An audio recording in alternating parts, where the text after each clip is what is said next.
Okay, पहिलो क्वेशनबाट start गरौँ. A body is projected with velocity v1 from the point A. यहाँ point A तपाईहरु देखिरहनु भएको छ. As shown in the figure, at the same time another body is projected vertically upwards from B. यो B भयो. The point B lies vertically below the highest point. For both the bodies to collide, v2 by v1 should be okay. Point A बाट throw गरेको body को लागि र point B बाट throw गरेको body को लागि हाईएस्ट point कुन हो यो. Okay, so यो H max हो for both the bodies thrown from A and B. A बाट बडीलाई थ्रो गरेको छ with initial velocity of v1 अनि B बाट कति velocity ले v2 velocity ले थ्रो गरेको छ. यो दुईटै बडी कुन बेला कोलाइड हुन्छ, यानी कि अथवा अर्को भाषामा भन्नु पर्दा v2 by v1 कति भयो भने यो बडी कोलाइड हुन्छ भनेर क्वेशनले सोधेको छ. यसो हामी यतिकै सोचिहेरौँ. यो दुईटा बडी जुन A बाट र B बाट फैलिएको छ, त्यो दुईटा बडी कोलाइड हुनका लागि के हुनुपर्छ त भन्दा A बाट थ्रो गरेको बडी र B बाट थ्रो गरेको बडीले एउटै समयमा एउटै हाइट कभर गर्नुपर्छ. That means यो B बाट थ्रो गरेको बडी र A बाट थ्रो गरेको बडीले एकै समयमा यहाँनिर मिट हुनुपर्छ, यो पोइन्टमा, यो म्याक्सिमम हाइटको पोइन्टमा. त्यतिखेर यो दुईटा बडी कोलाइड हुन्छ, ठोकिन्छ. Okay, so maximum height for both the bodies are same and they obtain this height at the same time, isn't it? So हामीलाई H max equals to H max prime लेख्थ्यौं. A बाट फैलेकोलाई H max लेखेँ मैले height, B बाट फैलेकोलाई H max prime लेखेँ. त दुईटै equal छ, prime नलेखे नि भइहाल्यो. Just भेलोसिटीलाई अहिले हेरौँला है त, यो दुईटै केसको लागि. अब म्याक्सिमम हाइट प्रोजेक्टाइल मोसनमा हामीलाई थाहा छ कति हुन्छ, u square sin square theta by 2g हुन्छ. यसमा के हुन्छ, v1 square sin square theta को ठाउँमा 30 डिग्री बाइ 2g. यो केसमा कति हुन्छ त, यो b बाट फैलिएको केसमा. त हेरौँ एकचोटि. ल सपोज यहाँनिर पुगिसके पछाडि उसको भेलोसिटीलाई मैले के भने v2 प्राइम भने, त कति हुन्छ, v2 प्राइम को square equals to v square equals to u square minus 2g h max. यानी कि यो v2 प्राइम स्क्वायर त 0 भइहाल्यो, किनभने म्याक्सिमम हाइटमा कति हुन्छ, भेलोसिटी, फाइनल भेलोसिटी 0. सो यहाँबाट के आउने भयो, v2 स्क्वायर बाइ 2g भनेको h max आउने भयो. सो मैले यसलाई यो पनि त लेख्न सके, v2 स्क्वायर बाइ 2g. यो दुईटै म्याक्सिमम हाइट हो, दुईटै बराबर हो है. मैले दुईटा कन्डिसन, यो v2 र v1 को रिलेसन निकाल्नलाई मात्र यस्तो गरे हो. 2g र 2g कट्यो, v2 स्क्वायर वा v1 स्क्वायर एक ठाउँमा राखौं, बाँकी रह्यो कति, sin स्क्वायर 30 डिग्री. यसो गर्दाखेरि v2 बाइ v1 कति आयो,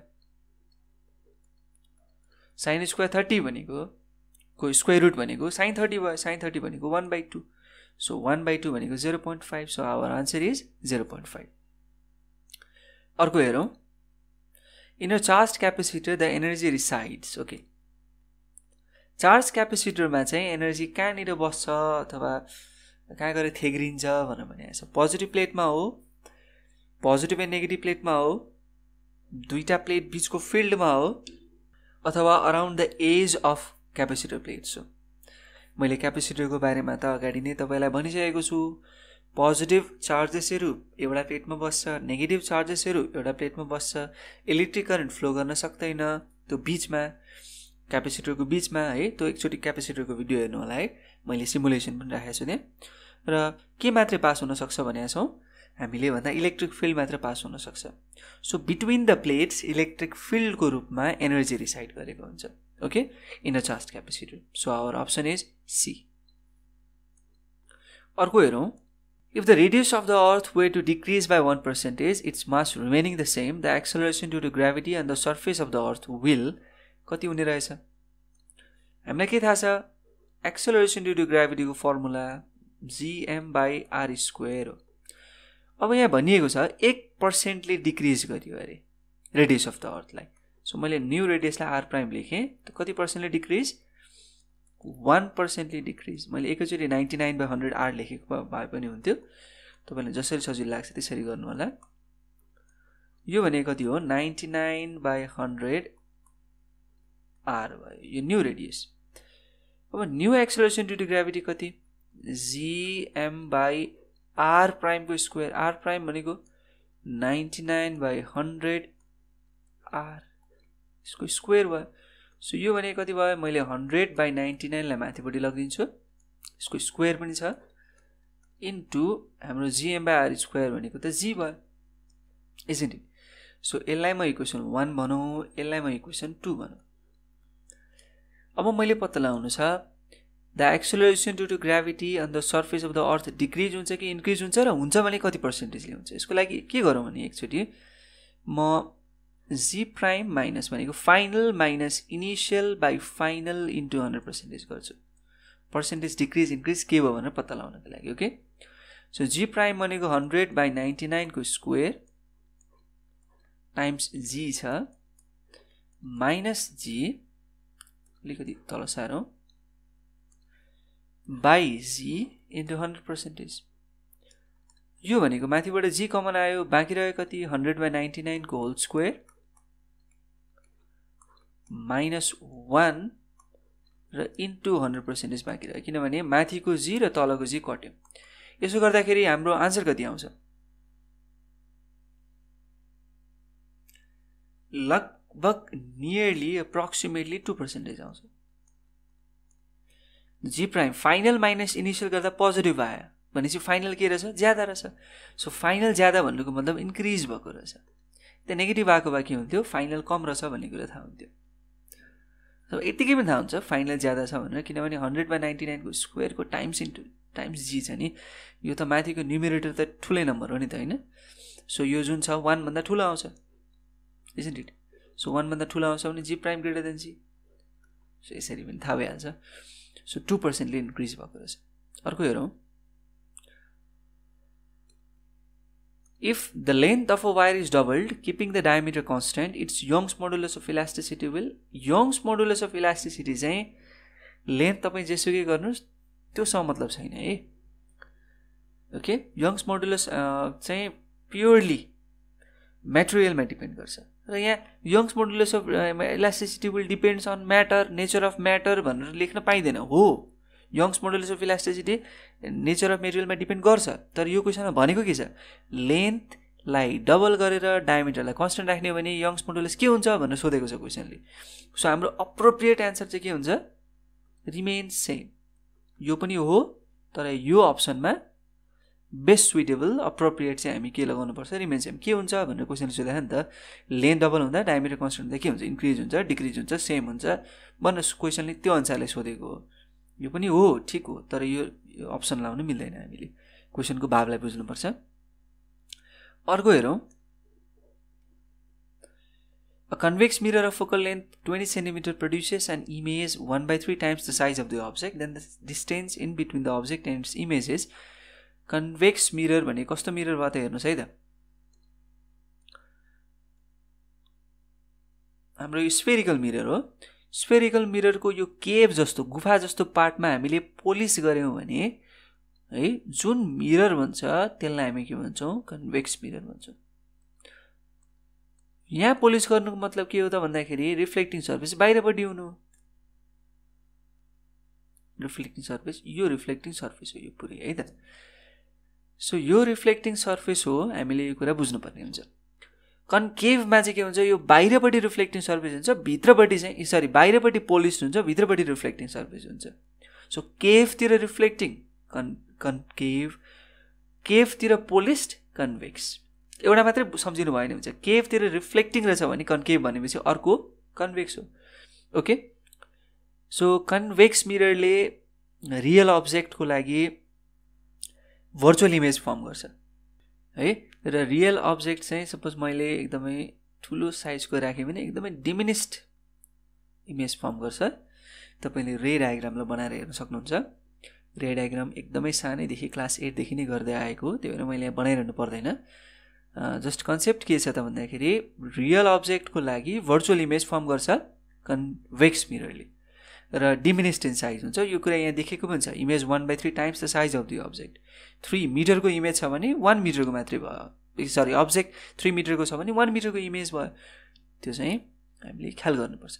अब यहाँ त्यही भएर मैले साइज अफ अब्जेक्टलाई हामी के लेख्छौँ, आई लेख्छौँ। साइज अफ अब्जेक्टलाई हामी के लेख्छौँ, साइज अफ इमेजलाई आई लेख्छौँ, साइज अफ अब्जेक्टलाई ओ लेख्छौँ। सो जुन आई छ त्यो चाहिँ 1/3 टाइम्स अफ ओ छ। द्याट मिन्स आई बाई ओ भनेको 1/3 छ। म्याग्निफिकेसन भनेको त size of image by size of object हो, त्यो भनेको 1/3 हो। र हामीलाई के पनि थाहा छ त भन्दा कन्भेक्स मिररको लागि म्याग्निफिकेसन -v/u हो, किनभने भर्चुअल इमेज प्रड्युस गर्छ। म्याग्निफिकेसन नेगेटिभ साइन कन्भेन्सन लगाएको है यसमा। सो -v/u कति हुने भयो, 1/3 हुने भयो। यो भए पछाडि यो कति हुने भयो, -3v हुने भयो। ओके, सो अब मिरर फर्मुला लगाऊ। त्योभन्दा अगाडि फोकल लेन्थ कति छ लेखौँ है त, 20 सेन्टिमिटर छ। र हामीलाई के पनि थाहा हुनुपर्छ त भन्दा sign convention for convex mirror. Focal length कहाँ हुन्छ, ल यसो ल यतिकै मैले हेरेँ है त। जस्तो फोकस कहाँ हुन्छ यसको सेन्टर अफ कर्वेचर यहाँ हुन्छ, फोकस कतै यतै हुन्छ। यो जुन छ यो रिफ्लेक्टिङ सर्फेस हो बाहिरपट्टिको, भनेपछि यो जुन पछाडिको यो त मिररको पछाडिको भाग हो, बिहाइन्ड भाग हो। यो बिहाइन्ड द मिररको भागलाई हामी के गर्छौँ त भन्दाखेरि सबै साइन कन्भेन्सन नेगेटिभ लिन्छौँ। भर्चुअल इमेजलाई पनि त्यही भएर नेगेटिभ लिएको, किनभने त्यही अनुसारले बुझे नै हुन्छ। Behind the mirror image produce भएको छ, त्यसलाई भर्चुअल इमेज भनियो, sign convention negative. So behind the चाहिँ मिरर के छ, फोकस छ। सो फोकल लेन्थ पनि नेगेटिभ लिने भनेर बुझ्नु पर्यो हामीले। केमा त भन्दा इमेज साइन कन्भेन्सनमा।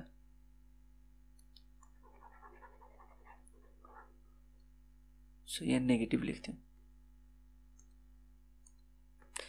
अब लगाउँ मेरो formula 1/f = 1/u + 1/v। Okay, साधारणतया बुझ्नु पर्दाखेरि, एकदमै बेसिक भाषामा बुझ्नु पर्दाखेरि, behind the mirror image form भए पनि त्यो भर्चुअल इमेज हो। बिहाइन्ड द मिरर फोकस रहेछ भने फोकल लेन्थ पनि नेगेटिभ। जे बिहाइन्ड द मिरर छ नेगेटिभ भनेर बुझे नै हुन्छ, अथवा भर्चुअलको लागि नेगेटिभ भनेर बुझे नै हुन्छ, जसरी बुझ्नुहोस्। अथवा कन्भेक्स मिररको लागि focal length negative sign convention हो भनेर बुझे नै हुन्छ। 1/-20 = 1/-3v + 1/v। यहाँबाट निकाल्नुहोस् v। यहाँबाट v कति आउँछ त भन्दाखेरि -40/3 आउँछ। आउनु पनि स्वाभाविक हो, किनभने नेगेटिभ किन आयो, भर्चुअल इमेज साइन कन्भेन्सन। यो कति भयो त, यो पोजिटिभ आउनुपर्छ र आउँछ पनि, किनभने यो त के हो, रियल अब्जेक्ट छ हाम्रो त्यहाँ। यो भनेको अब्जेक्ट डिस्टेन्स, र रियल अब्जेक्टको लागि अब्जेक्ट डिस्टेन्स पोजिटिभ हुन्छ। सो यो 40 सेन्टिमिटर भयो। ओके, सो हामीलाई थाहा भयो अब्जेक्ट डिस्टेन्स पनि थाहा भयो 40 सेन्टिमिटर। डिस्टेन्स भनेपछि म यसमा अहिले डिस्टेन्स धर्को तान्दाखेरि म नेगेटिभ पोजिटिभ लेख्दिनँ है। र इमेज डिस्टेन्स 40/3 सेन्टिमिटर। पोलदेखि कति टाढा त्यो भनेको अब्जेक्ट डिस्टेन्स, पोलदेखि अब्जेक्ट कति टाढा त्यो भनेको अब्जेक्ट डिस्टेन्स, पोलदेखि इमेज कति टाढा त्यो भनेको इमेज डिस्टेन्स। सो अब्जेक्ट र इमेज बिचको डिस्टेन्स कति भन्दा यो दुईटालाई जोड्दा आउँछ। यो दुईटालाई जोड्दा कति आउँछ, 160/3 सेन्टिमिटर आउँछ। सो हाम्रो त्यही हो आन्सर, 160/3 सेन्टिमिटर। अर्को हेरौँ, total internal reflection occur when the light passes. यो त हामीले धेरै पटक पढिसके जस्तो लाग्छ। मैले टोटल इन्टरनल रिफ्लेक्सन चाहिँ रेनबोको फर्मेसनको केसमा भनेर एकदमै डिटेलमा एउटा भिडियो पनि बनाएको छु। कतिखेर टोटल इन्टरनल रिफ्लेक्सन हुन्छ त्यहाँ हेर्न सक्नुहुन्छ तपाईँहरू, त्यो पनि अलिकति म हिन्ट्स दिन्छु। टोटल इन्टरनल रिफ्लेक्सन भनेको चाहिँ जस्तो कुन कन्डिसनमा हुन्छ भने नि, सपोज कुनै दुईटा मिडियम बीच XY भन्ने इन्टरफेस छ, बोर्डर लाइन भनौँ न। यहाँ रेयर मिडियम छ, यहाँ डेन्सर मिडियम छ। तपाईँले जब रेयर मिडियमबाट लाइटलाई इन्सिडेन्ट गराउनुहुन्छ, जो लाइट कतातिर जान्छ, बेन्ड त हुन्छ, किनभने दुईटा मिडियम छ। मिडियम दुईटा हुने बित्तिकै लाइट बेन्ड हुन्छ, कतातिर बेन्ड हुन्छ भन्ने कुरा मात्रै हो। त्यो बेन्ड कतातिर हुन्छ त्योभन्दा अगाडि हामी के गरौँ भन्दा एउटा नर्मल बनाइदिउँ सर्फेससँग। अब हेरौँ नर्मलतिर बेन्ड हुन्छ कि नर्मलभन्दा टाढा जान्छ त भन्दा रियरबाट डेन्सरमा जाँदैछ भने नर्मलतिर बेन्ड हुन्छ। तर डेन्सरदेखि रियरमा जाँदैछ भने नर्मलभन्दा पर बेन्ड हुन्छ। ओके, यो एङ्गल अफ इन्सिडेन्स हो डेन्सरदेखि रियरको लागि, यो एङ्गल अफ इन्सिडेन्स हो रियरदेखि डेन्सरको लागि, यो एङ्गल अफ रिफ्र्याक्सन, यो एङ्गल अफ रिफ्र्याक्सन है। एउटैमा मैले बनाएँ, अलिकति कन्फ्युजन भयो होला, ठिकै छ। फेरि यसलाई म यतापट्टि बनाउँछु, यसलाई होइन अर्को कुरा गरौँ यहाँनिर बनाएर। ओके, यहाँ फेरि मैले नर्मल बनाएँ, म फेरि रियरर र डेन्सरको कुरा गर्दैछु। डेन्सरदेखि रियरमा जाँदाखेरि अवे फ्रम द नर्मल एउटा यस्तो कन्डिसन आउँछ तपाईँले एङ्गल अफ इन्सिडेन्सलाई बढाउँदै जाँदाको अवस्थामा कि जुन रिफ्र्याक्टेड रे छ त्यो चाहिँ सर्फेसमै पर्छ क्या। यो जुन रिफ्र्याक्टेड रे छ ट्याक्कै 90 डिग्री हुन्छ, नर्मल छ। ओके, र यसलाई हामी के भन्छौँ भन्दाखेरि यो कन्डिसनलाई के भन्छौँ हामी, यो आई चाहिँ क्रिटिकल एङ्गलसँग बराबर भएको कन्डिसन भन्छौँ। क्रिटिकल एङ्गल भने कस्तो angle, for which angle of incidence in the denser medium produces the refraction such that the angle of refraction in the rarer medium is 90 degree. Simple. अब म के गर्छु भन्दा एङ्गल अफ इन्सिडेन्सलाई अझै बढाउँछु भने के हुन्छ भन्दाखेरि यो जुन लाइट रियरतिर बेन्ड नभएर डेन्जरतिर फर्किन्छ र जति एङ्गल अफ इन्सिडेन्स थियो त्यति नै एङ्गल बनाउँछ यो रिटर्न भएको रेले पनि। रिफ्लेक्सन भयो त, टोटल इन्टरनल रिफ्लेक्सन भयो, सबै लाइट टोटल भनेको के हो त भन्दाखेरि यहाँबाट गएको सबै लाइटहरू पुरै यतै फर्किए, त्यसलाई हामी टोटल इन्टरनल रिफ्लेक्सन भन्छौँ है, भित्रैतिर फर्किए, यसलाई हामी टोटल इन्टरनल रिफ्लेक्सन भन्ने भयो।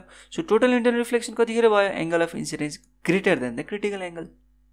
सो कन्डिसन के रहेछ हाम्रो टोटल इन्टरनल रिफ्लेक्सनको लागि, एउटा रे अफ लाइट कतादेखि कतातिर, डेन्सरदेखि रियरतिर पास अथवा डेन्सरदेखि रियरतिर पठाउनु पर्यो, र के हुनु पर्यो, एङ्गल अफ इन्सिडेन्स चाहिँ क्रिटिकल एङ्गलभन्दा ज्यादा हुनु पर्यो। हो, यो कन्डिसनमा के हुन्छ, टोटल इन्टरनल रिफ्लेक्सन अकर हुन्छ।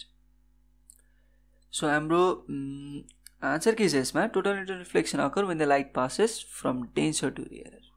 सो यो पछाडि अझै एक दुईवटा भिडियोमा हामी एमसिक्यू प्रब्लमलाई नै प्र्याक्टिस गर्नेछौँ, त्यस पछाडि न्युमेरिकलमा हेरौँला। Okay, thank you very much for today and keep loving physics.